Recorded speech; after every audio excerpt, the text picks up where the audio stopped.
Everybody loves their pets and appreciate all the love pets show them.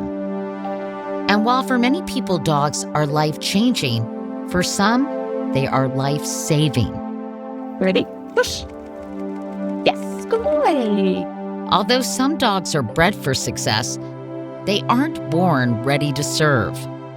Like some of their owners, they go through rigorous training. That's it. Yeah. Yes, good boy.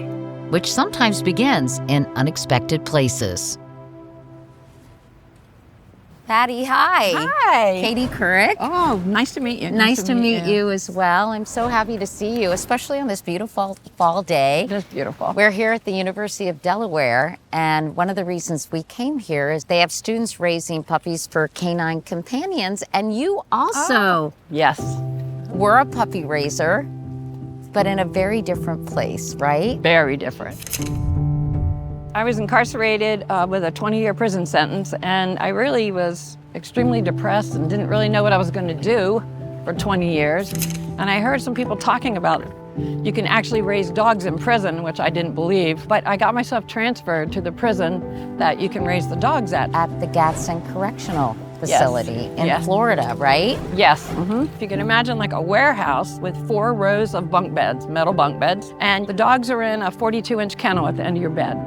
So you're with them 24 hours a day. Wherever you go, they go. So you go to the doctor, they go to the doctor. You go to the dentist, they go to the dentist.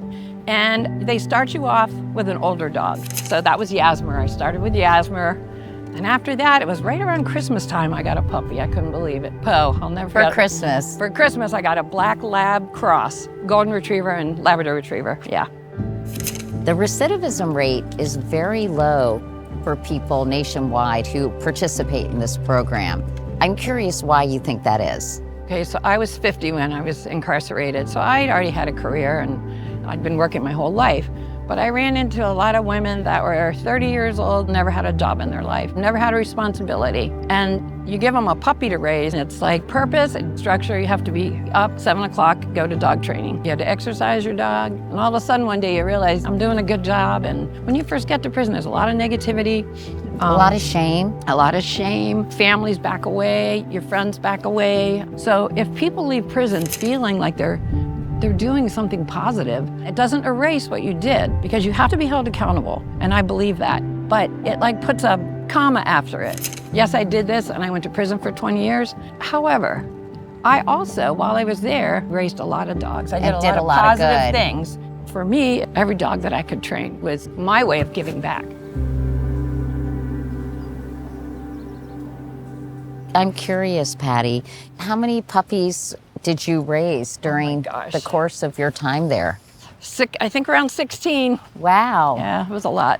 And it's a wonderful thing to take care of a puppy and to really raise that puppy. Yeah. But then you have to hand that puppy over to a professional trainer after being with that dog for 16 to 18 months.